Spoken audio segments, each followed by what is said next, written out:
बाकी कोणाला काही झालं नाहीये ना? सगळे नीट आहेत ना? त्यांच्यासाठी स्वतः देवी जगत तारिणी ढाल बनून उभी होती. माझ्यावर चालवलेली गोळी तू स्वतः घेतलीस. कमांडरला वाचवलंस. 100 मुलं त्यांना सुद्धा वाचवलंस तू. मी फक्त माझं काम केलं. त्या मुलांची आणि माझ्या टीमची सगळी जबाबदारी माझी होती केदार. तू असताना कोणाला काहीच होणार नाही.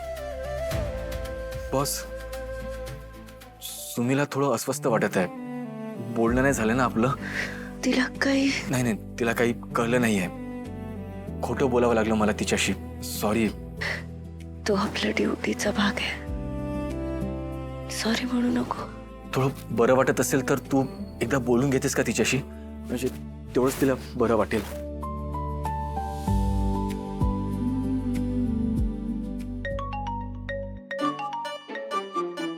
माधवा, ए माधवा, लवकर ये. काय गाई? काय झालं? हा अगं फोन वाजतोय, मग घे ना. तू घे. मी का कोण?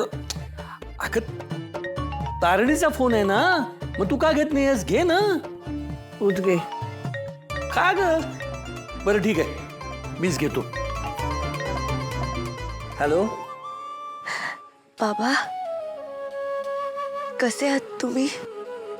मी बरं आहे. तू कशी आहेस बाळा? मी बरी आहे बाबा. सुमी कुठे आहे? अगं आई इथंच. अगं घे ना. तारणी बाळा, अगं ती बोलायचं नाही म्हणते. रुसलाय का कोणीतरी माझ्यावर? हो. मग तिचा राग गेला ना की फोन करायला सांगा. पण तेव्हा जर मी कामात असते तर मला नाही बोलता येणार. बर. ठेवू फोन?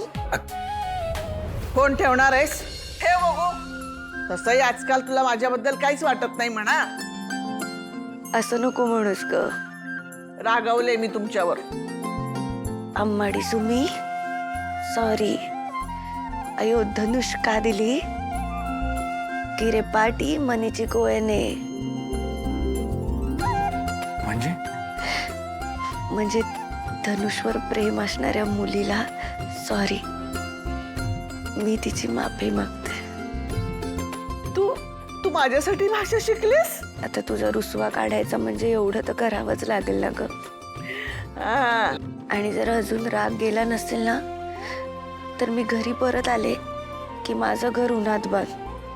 तू लहानपणी म्हणायचीस ना तसं. या तुम्ही दोघं या घरी. चांगलं कण पिळते दोघांचा. अरे मी काय केलं? आणि मी फोन उचलले तुझे. मला शिक्षा का? का म्हणजे काय? प्रत्येक गोष्टीत साथ द्यायचं वचन दिलंयस ना. मग शिक्षा मिळाल्यावर कशी साथ सोडणार आहेस? कधीच नाही सोडणार साथ. शिक्षा भोगायला तयार आहे मी. सांग काय करू? आता परत आल्यावर माझ्या समोर तिला 10 अळीवाचे लाडू भरवायचे आणि तारिणी तू गपचूप खायचे. मग बघ कशी अंगात ताकद येते ती. असं नको करूस ना, नाहीतर अपराधी वाटेल ग. अरे वाटायलाच हवं. अगं तुम्ही याल म्हणून कैरीचं पण सुद्धा करून ठेवलं होतं मी. येतो हा सुमी, लवकर परत येऊ आम्ही. आणि हो, पुढे 3 रविवार माझ्या बरोबर पिक्चरला यावं लागेल. बापरे श्रीवल्ली, शिक्षेची यादीच करून ठेवली आहेस वाटतं तू. सुमी सारखीच तुम्हीची शिक्षा सुद्धा फ्लावर नाही. फायर आहे फायर. तारिणी बरी आहेस ना ग? हो सुमी,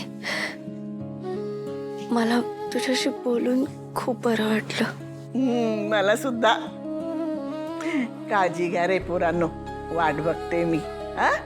तू पण तुझी काळजी घ्या सुमी. हो घेते मी. औषधं वेळेवर घेते. ओके ठीक आहे. बाय. ठीक आहे. नशीब माझं नाही. मला वाटतं ह्याच्यापेक्षा मोठा तमाशा होतोय का काय आता. हे असले घाणेरडे विचार ना डोक्यातनं काढून टाक. अरे युवराज माझाही मुलगाच आहे ना, या घरातला मुलगा आहे तो. तुझ्या इतकीच आम्हालाही त्याची काळजी आहे. त्याची किती काळजी आहे बघते ना मी. आता आहे ना पटकन विश्वासच बसत नाही माझा. केदारला जर काही झालं असतं ना तर एव्हा ना मामा ठीक आहे ना, तर झालं ते झालं ना सगळं सॉल्व. आता हे बघ कौशिकी त्याने जे केलंय ते माझ्या काळजीपोटी केलं. ताई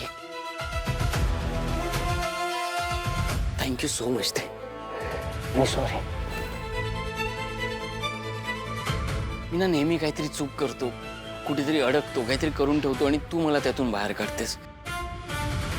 तुला खूप त्रास देतो ना मी ताई. I am sorry. पण मी लहान भाऊ आहे ना तुझा. प्लीज समजून घे, माझ्याकडून होत आहेत चुका.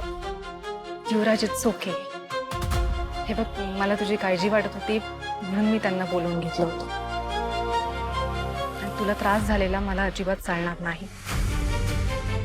पण एक गोष्ट कायम लक्षात ठेव युवराज, मी कायम खंबीरपणे तुझ्या पाठीशी उभी आहे. बरं आता तुझ्या बायकोचा केक कट करूया का आपण? चला चल चल चला चला. मी याला घेऊन येते. चला. दुखतोय का पाय? तुझं माझ्यावरचं आंधळ प्रेम हीच माझी ताकद आहे. ढाल आहेस तू माझी ढाल. जोपर्यंत तू माझ्या बरोबर आहेस ना तोपर्यंत कोणी माझ्या केसाला धक्का नाही लावू शकणार. लव्ह यू ताई. अशीच मला प्रत्येक प्रॉब्लेम मधून बाहेर काढत राहा.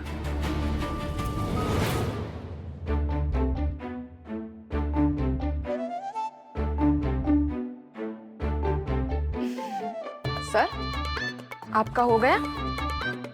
नाही म्हणजे आमच्या पण बॉस आहेत, आम्हाला पण बोलायचंय.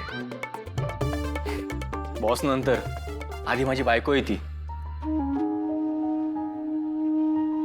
जोक. डॉक्टर म्हणालेत की फक्त नातेवाईकांना आतमध्ये अलाउड आहे, त्यामुळे.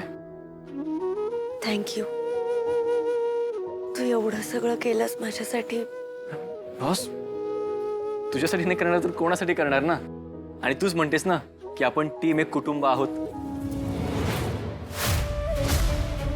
हाताला काय झालं तुझ्या? हे काही नाही, हे असंच ते. बॉस ते काय? फातिमा सांग. नाही बॉस, हे असंच आहे. It's an order.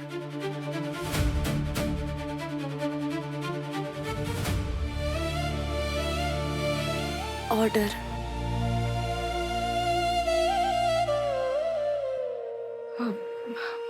बॉस तुम्ही बेशुद्ध होतात आणि डॉक्टरांनी असं सांगितलं होतं की 24 तासात जर तुम्ही शुद्धीवर नाही आलात तर काही होऊ शकतं. म्हणून केडी सरांनी देवळात मन्नत मागितली होती की जोपर्यंत तुम्ही शुद्धीवर नाही येणार तोपर्यंत हातावरती कापूर जळत ठेवणार.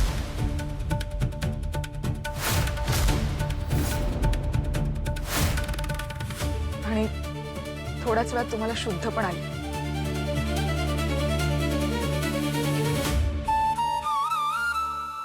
Sorry sir.